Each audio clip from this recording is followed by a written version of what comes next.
Join us by the fireside for our evening tales of true life's strange experiences with things that lie beyond the veil of the known and into the misty depths of the mysterious and unknown.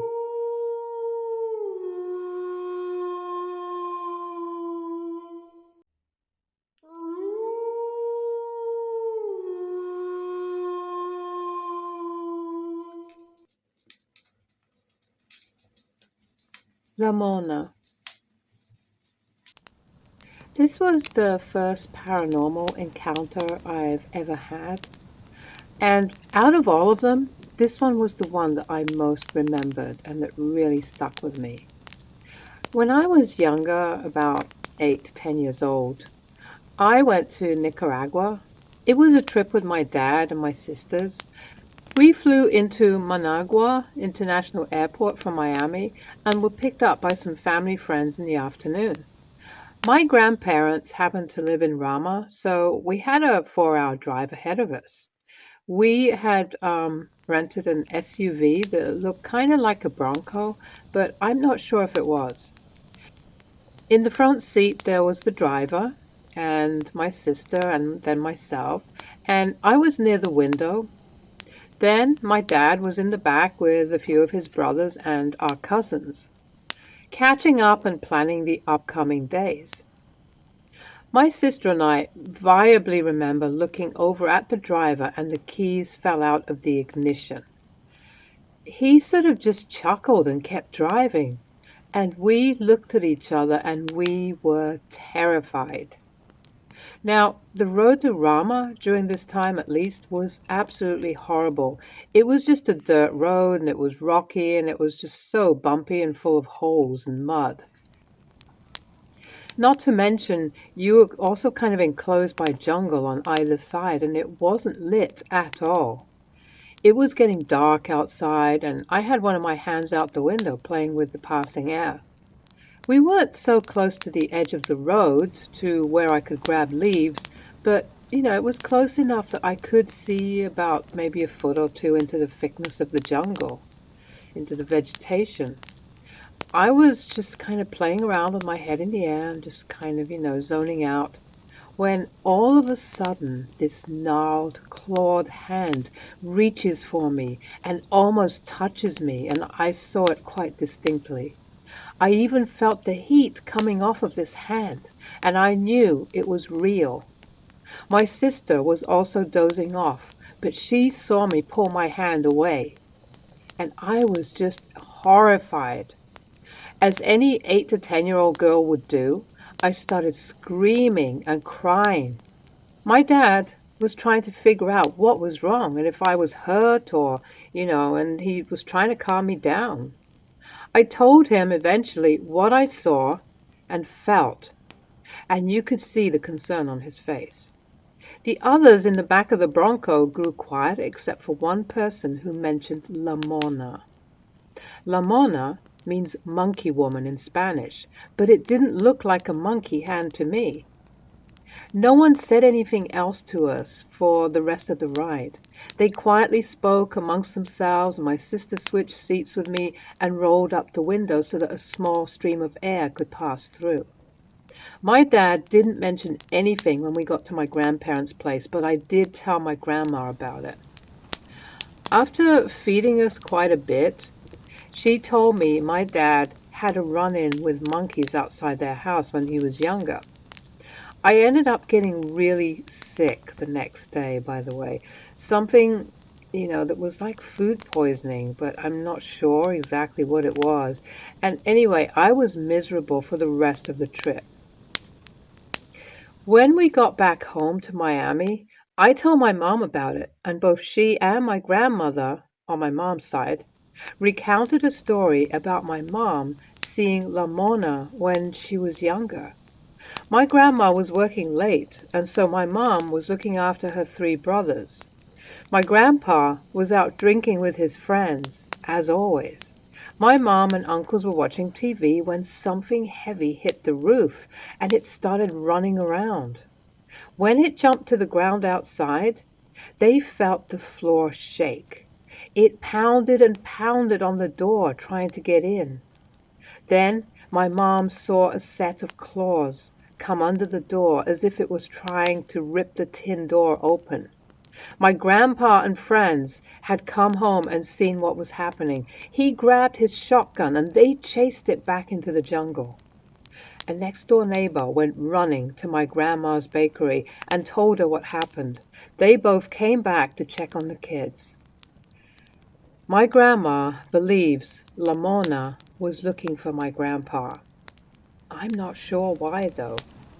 But anyway, it pretty much sounds like what I experienced with that clawed hand was very similar to what happened back then.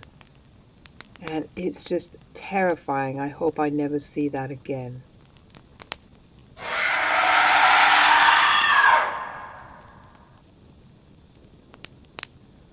My friend's dangerous obsession. I have a friend named Tommy. He's a childhood best friend and also a next door neighbor. In the summer before 10th grade, we had a sleepover at our mutual friend Mark's house. Mark's mom was super chill and always hung out with us. And one night, she brought over an Ouija board and suggested we play with it. No big deal. Being the music fans that we are, we ask it stupid sort of questions and things. Let me speak to the spirit of Jimi Hendrix, Bob Marley, etc. The planchette was moving and we all swore it wasn't us doing it purposefully. At one point, Mark asked it to prove it's real. Always a bad decision. From under Mark's bed, a 20-pound free weight slid across the floor and it hit an adjacent wall. It just freaked us out. We stopped for the night. Throughout the next few weeks, we would go to Mark's house, sleep over, do the Ouija board, and we decide to set up some basic recording equipment, ask questions, and play the recording back to try and hear things. We did get some faint noises. I'm not convinced it was anything, but Mark was. And so Mark got really freaked out and he gave the mark to Tommy. Now that Tommy had it, him and myself and his girlfriend at the time, Maggie, used it much more frequently. We were still asking, dumb questions and kind of getting dumb answers. After about 3 months of this, all of that changed. The Ouija board started to respond kind of oddly. We would ask, "What's my mom making for dinner?" And the board would spell out something like, "The rotting corpses in your walls." It would start to try and touch the four corners and make the infinity symbol and go through the alphabet backwards, all of which we knew were bad signs. Tommy became obsessed with it. He started doing the Ouija board alone, which is also a really bad idea. And while using it, he would ask it to do things, and it would. It would stand up on its tip, climb a wall, shoot out from under our hand. The planchette started feeling heavy and would leave drag marks on the board. At this point, I got really, really creeped out. I told Tommy we should stop. He didn't. Tommy, still very interested in things like this, decided to try automatic writing, whereby you ask the spirit to use your own motor skills to have a pen and write on paper. Tommy, who is left-handed, grabbed the pen with his right hand, slightly contorted, and started writing shakily. First the alphabet and then words. I don't remember exactly what he wrote, but it was really scary to see because it seemed like, it wasn't something he was making up. It was just really scary. I can't explain it, but it was kind of unnatural. Tommy then started acting weird after that. We were in chorus in high school, and while singing one day, his right hand would move across and practice writing on the sheet music. I remember one day he wrote, "Josh wants Maggie. Don't let him get her." He would start jabbing me with his pencil. when we were next to each other, and kind of other weird behavior. Being both raised Roman Catholic, we were part of a local youth group that prayed the rosary every Monday night. Tommy's dad would drop us off, mine would pick us up.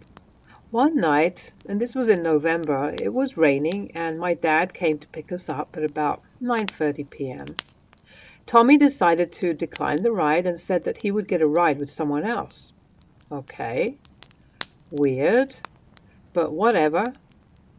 He called me close to midnight that night and he said that he blacked out during the prayer meeting and came to while standing on the bridge near our home in the pouring rain, staring at the water below. Now, for context, where we live is pretty cold, and this was in November. And it gets cold especially at night. And when it's rainy, even worse. At that point, I was kind of concerned for him, and I urged him to just get rid of this thing. After I started trying to get Tommy to get rid of it, I started being attacked. I would get woken up in the middle of the night after feeling like someone had tapped or flicked me on the forehead or something hard. I would get woken up and be half off my bed like I was partly dragged out or something. I would wake up and see all my blankets folded on my bureau across the room. I'm a very light sleeper, so I called Tommy and told him I was going to get rid of it myself. He gave me the board that afternoon. That night, before I got rid of it, as I was sleeping, I was jolted awake. It had felt like something grabbed my arm. The hand that I felt was bony and cold, like it had very long fingers. I stayed up the rest of the night, sitting on my bed, all the lights on. I was terrified. The next day, based on info I found online, I cut the board up into 7 pieces and buried them separately in the nearby old historical cemetery. I ended up having a bruise on my forearm, by the way, for the next 2 weeks. I haven't had any related instances since, so I'm hoping that what I did works. Tommy probably has some more information on this that he could add, but, we'll just leave that for now. He did also mention having some really messed up, horrifying dreams, and he also had all kinds of experiences, but, he doesn't really want to talk much about it. So, anyway, I'm so glad that he let me get rid of that thing because I often wonder what would have happened to him, if he had kept going like that. I don't think it would have been anything good. It is a really good thing that, you did get rid of it for him because it almost sounds like he was getting to the point of, being possessed by something because of this playing around with this board, this Ouija board. And, this could lead to all kinds of things, suicide, murder, and who knows. But whatever, it's bad. So at least there's a happy ending in this story. Terror on a New Mexico road. This happened to my son, and he was about 17 years old at the time. We were living in New Mexico. My son, Brody, was just riding along in a car with his friends, Dave and Alan. They were in Dave's truck, and Dave was driving. This was at night, and they were heading to Dave's house. Dave happened to live out in the country, so the road they were on was isolated, and it was surrounded by desert. In fact, the whole area is flat and mostly dirt. As they were driving along, they saw this man standing in the middle of the road. Dave just slowed down, and they all expected that the guy would move off to the side. But the guy didn't move. He just kind of stood there. So Dave slowed down to a stop, and the guy was standing just outside the light from the headlights. He was wearing jeans and some kind of long-sleeve shirt. He was pretty modern sort of dressed. They couldn't quite make out the features of the guy's face, but they could tell that he was facing them. Nobody moved for a few seconds. They were just kind of sitting there, waiting to see what would happen. And then the boys start to talk about driving around him. But they aren't sure if they should pass by this guy or turn around and go a different way. Suddenly, as they're looking at him, and kind of discussing what they should do, this guy drops to all fours and starts running towards the truck like an animal. The kids start screaming, freaking out, and Dave slams the truck into reverse and floors it. Now they're going backwards on this dark country road, and this guy, this thing, whatever it is chasing them on all fours. And he's keeping up with the truck. Dave goes faster, and finally, this guy just drops out of sight. Dave turns the truck around, and they all came back to our house. I was in the living room when they came running in, slammed and locked the door, and they went tearing up the stairs to Bodhi's room. I went up to see what was going on, and this is when they told me the story. I have never seen them so pale and frightened. They were completely freaked out. I mean, they were just a mess. This happened on a Friday night around 8 p.m. These were kids that normally would rather be anywhere except home on a weekend. That weekend, they stayed at our place the whole time. They didn't want to go out at all, and then only left because they had school on Monday. It took about a month before they wanted to go out again at night. They would go anywhere during the day, but at night, they usually gathered at our house. After a little research, they all agreed that this thing was very likely a skinwalker. And even to this day, if I bring up that night again, Bodhi and his friends will get really quiet and look scared. It took a long time for them to get past it, and they still think that talking about this will make it come back. And that's how seriously they take it and how terrified they were.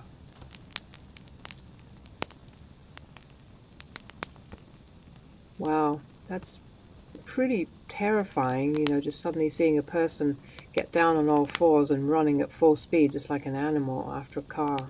Oh my goodness. Definitely could be a skinwalker, but it depends. It could be a lot of things. There's just so many weird things out there. It would be interesting to know what Native American history there is in that area, if any. I know there is a lot in New Mexico. Is it near a burial grounds or anything like that? Kind of be interesting to know, because that would help us to know whether it might be a skinwalker or something like that. But wow, really scary. The creepy stargazing night.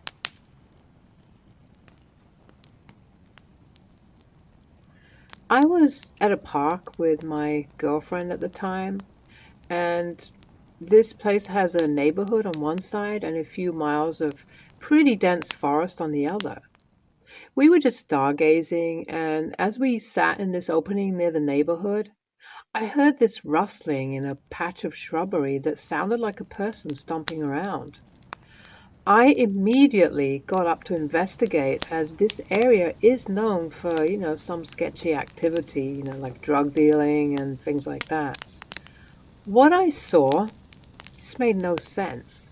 I still feel like maybe I imagined it or something, and yet at the same time it was so real. I saw what looked like a person kind of hunched over with a white cloth over them walk out of the bushes and stand on this path that goes around the entire park. I turned to my girlfriend and I asked her what it looks like, without telling her what it looked like to me. And she described it exactly as I did. So we just got out of there. We just hightailed it out of there. And we booked it to my car and we got in, and I, wanting to know what the hell it was, turned on the high beams in the hopes that maybe it would follow us. But it didn't. Now, this is where the story gets even stranger. I have never shared this with anyone but those close to me and my girlfriend, and I never talked about it again after that until now. Well, anyway, we went to another park after that experience, and we just wanted to continue stargazing. So we drove a few miles to this other park that is essentially just a giant field. We found a bench and we just sat down, and we managed to just kind of forget about that weird encounter before, because I don't know, that was pretty strange, but what are you going to do? So, after about 10 to 15 minutes of this, we suddenly saw, not heard, mind you, what appeared to be a black helicopter fly over us in the direction of that first park. Now, this thing, for some reason, was completely silent. And it flew, right above us, quite low down, and it made no noise. Not at all. I have not been able to find any pictures online that come anywhere close to what it looked like. It looked like a falcon or something. I can't, it's kind of hard to describe it. And this thing just maneuvered like nothing I've ever seen before. I say it was a helicopter, but, it was just not like a regular helicopter. I guess that's what I'm trying to say. I don't know much about aviation, but this thing, it dipped over a tree line at an angle so steep that we thought it was going to crash, but it didn't. The weirdest part of all this is that there was someone else at this second park. An old woman was walking her dog, and she didn't even react to this thing, this helicopter, plane, whatever it was, at all. It was by far the strangest night of my life. We both agreed that maybe we had something bad to eat, or, and maybe something happened. I have no idea. We weren't on drugs or anything. And I have not returned to that park since. I mean, I was pretty freaked out, and I don't ever plan on going back. There's some really, really strange stuff out there, and, I just don't want anything to do with it, I guess. Um, I can't explain what I saw. Was it supernatural? Was it, some kind of top secret military thing? Probably not. I mean, it was like too unreal, unnatural to be anything that humans can make.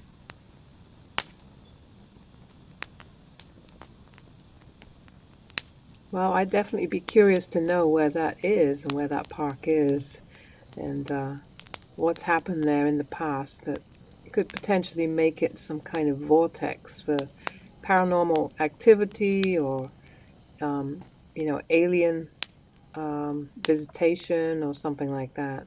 Definitely sounds like a weird sort of energy place, doesn't it? Where this kind of odd, scary sort of stuff can happen.